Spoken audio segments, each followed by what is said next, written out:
এই রেসিপিটা বানানোর জন্য আমি এখানে পোস্ত নিয়েছি, নিয়ে পোস্তটাকে একটু শুকনো আগে পেস্ট করব, মানে গুঁড়িয়ে নেব। গুঁড়ানো হয়ে গেছে, কেন পোস্ত শুকনো গুঁড়িয়ে নিলে ভালো করে বাটা যায়। এবার আমি এখানে কাজু বাদাম দিয়ে দিলাম একটু আদা। বাই দ্য ওয়ে, আমি জয়া, ব্রাহ্মিকাস কিচেনে আপনাদের স্বাগত। নতুন বন্ধু যদি কেউ থেকে থাকেন আমার চ্যানেলে, তাহলে আমি বলবো আমার চ্যানেলটাকে সাবস্ক্রাইব করে আমার পাশে থাকবেন এবং পাশে থাকা বেল আইকনটা অতি অবশ্যই প্রেস করবেন, কারণ আমি যখন ভিডিও আপলোড করবো সবার প্রথম আপনাদের কাছে পৌঁছায়। এটা আমি অনুরোধ করছি, প্লিজ। এবার আমি এখানে দই নিলাম, নিয়ে একটা পেস্ট বানিয়ে নেব। নিয়ে পেস্টটা বানিয়ে নিয়েছি। আর পুরনো বন্ধু যারা সাপোর্ট করেছেন এতদিন, তাদেরকে অসংখ্য ধন্যবাদ। তারা সেইভাবেই আমায় সাপোর্ট করে যাবেন। আর ফেসবুক পেজ থেকে দেখে থাকলে পেজটাকে ফলো করা অনুরোধ রইল। এবার আমি নিয়ে নিচ্ছি পনিরটাকে আমি পিস পিস করে কেটে নেব।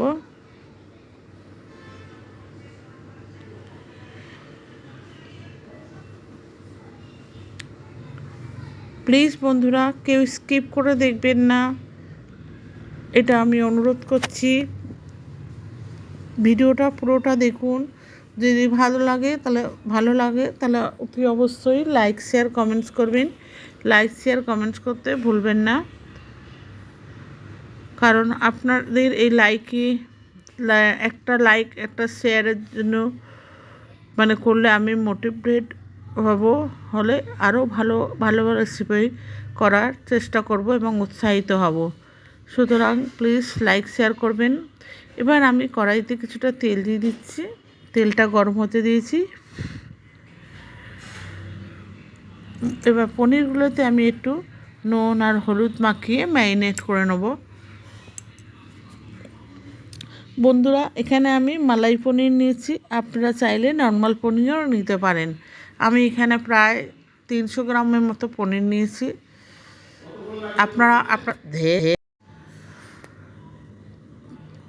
তেলটা গরম হতে দিয়েছিলাম, গরম হয়ে গেছে। একটুখানি আমি নাড়ি ছাড়িয়ে দিলাম তেলটা, আরও যাতে ভালোভাবে গরম হয়ে যায়।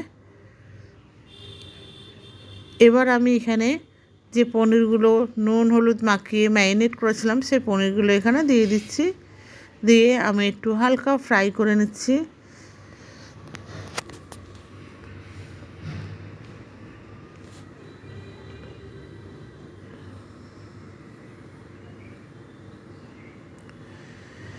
এই যে পনিরের রেসিপিটা বানাচ্ছি, এটা রুটি পরোটার সাথে ভীষণ ভালো লাগে খেতে। আর নিরামিষ দিনে এটা অতি অবশ্যই উপোস বা নিরামিষ বা পুজো পাঠের দিন এই রেসিপিটা বানানো যায়। সুতরাং আপনারা বন্ধুরা বাড়িতে করবেন, করে বানিয়ে দেখবেন, ভীষণ ভালো খেতে লাগে আর ভীষণ টেস্টি হয়। পনিরগুলোকে আমি উল্টে পাল্টে দেখুন বন্ধুরা এইভাবে ভেজে নিচ্ছি। আপনারা নর্মাল পনির নিতে পারেন, আমি এখানে মালাই পনির নিয়েছি, কারণ মালাই পনিরটা একটু নরম হয়। আর নর্মাল পনির নিলে আপনারা আগে একটু কুসুম কুসুম গরম জলের মধ্যে নুন দিয়ে ভিজিয়ে রাখবেন, তাহলে দেখবেন পনিরটা নরমও হয়ে যাবে এবং ওটা মানে নুনটাও ঢুকে যাবে ভিতরে, পনিরের ভিতরে। পনিরগুলো ভাজা হয়ে গেছে, আমি তুলে নিচ্ছি।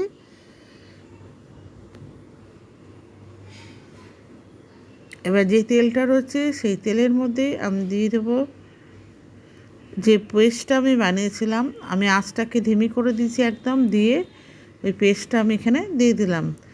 এটা একদম মানে গরম এতে দিলে সঙ্গে সঙ্গে কেটে যাবে, সেই জন্য আমি এটা একদম ধিমি আঁচ করে দিচ্ছি। দিয়ে এবার এখানে হলুদ দিয়ে দিলাম। এবার ভালো করে আমি এটাকে মিশিয়ে নেবো। হলুদ আর একটু স্বাদ মতো নুন দিয়ে দিলাম, আর দিয়ে দেবো। ভালো করে নাড়ি চাড়ি দিচ্ছি।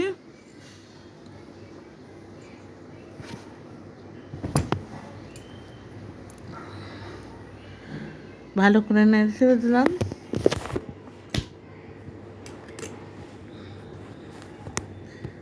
এবার ঢাকা দিয়ে দিলাম যাতে ফুটে উঠেছে। ঢাকনাটা খুলে দেখুন ফুটে উঠেছে। এবার আমি এখানে পনিরগুলো দিয়ে দিচ্ছি। আর হ্যাঁ, আমি এটা বলতে ভুলে গেছি, আমি ওখানে 2টো কাঁচা লঙ্কা পেস্ট করে দিয়েছিলাম ওই পোস্তর মধ্যেই, কাঁচা লঙ্কা আর আদা।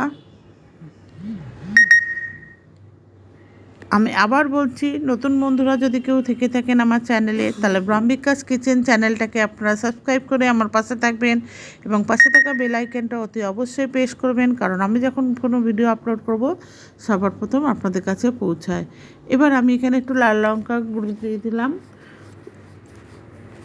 যাতে এটা কালারটা আসে, সেই জন্য। আপনারা চাইলে ঝালটা আপনারা আপনাদের মতো বাড়িয়ে কমিয়ে নিতে পারেন। দিয়ে এই রেসিপিটা আমার হয়ে গেছে, আমি এবার ঢাকা দিয়ে একটু ফুটিয়ে নেব। নিয়ে গ্যাসটা বন্ধ করে আমি এবার একটা পাত্রে ঢেলে নিচ্ছি। আমার এটা হয়ে গেছে, আমি পাত্রে নামিয়ে দিচ্ছি পরিবেশনের জন্য। তাহলে বন্ধুরা আজকে এই পর্যন্ত, আবার দেখা হবে অন্য একটা রেসিপিতে অন্য একদিনে। ততদিন পর্যন্ত আপনারা ভালো থাকুন, সুস্থ থাকুন। আবার দেখা হবে। ভিডিওটি শেষ পর্যন্ত দেখার জন্য ধন্যবাদ।